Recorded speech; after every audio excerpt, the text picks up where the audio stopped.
This is really basic stuff. I'm having steak, baked potato, and I thought I'll film it anyway.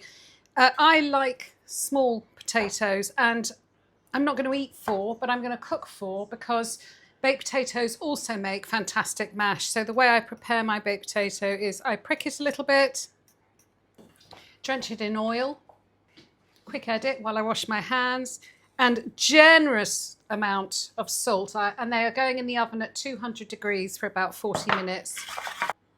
Even though I'm not cooking for 40 minutes, I am salting the steak now and keeping it at room temperature. I put 1/4 teaspoon of white, green and black pepper in a mortar and pestle, and I'm just going to break them up, ready for a pan sauce that I will make after I've cooked the steak. Okay, I've completely forgotten to put my microphone on.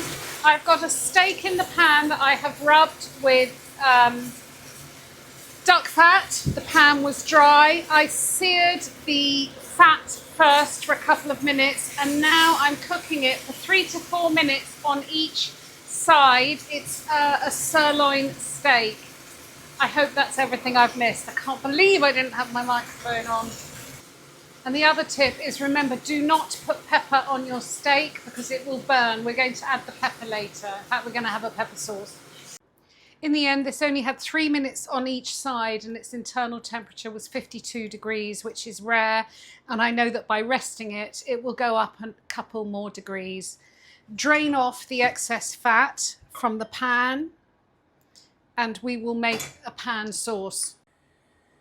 Making a super quick pan sauce on a high heat. I'm going to put in a splash of red wine, and I'm going to bubble that and boil it down to a syrup.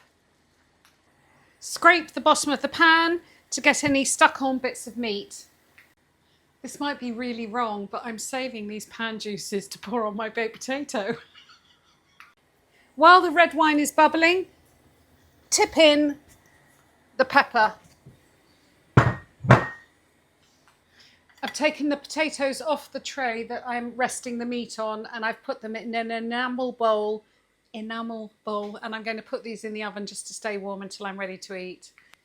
As a home cook, the thing I struggled with the most with sauces was understanding quite how much you have to reduce the wine and then how much you have to reduce the stock.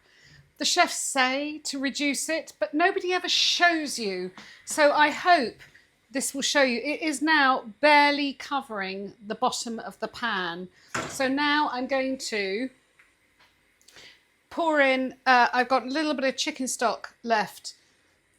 Whatever stock you've got, beef stock would probably be nice because it's beef. And I am going to reduce this again until it is at least by half. I am also at this point going to tip in resting juices. Beefy goodness. I have sliced the steak across the grain. 1 steak is actually enough for 2 people.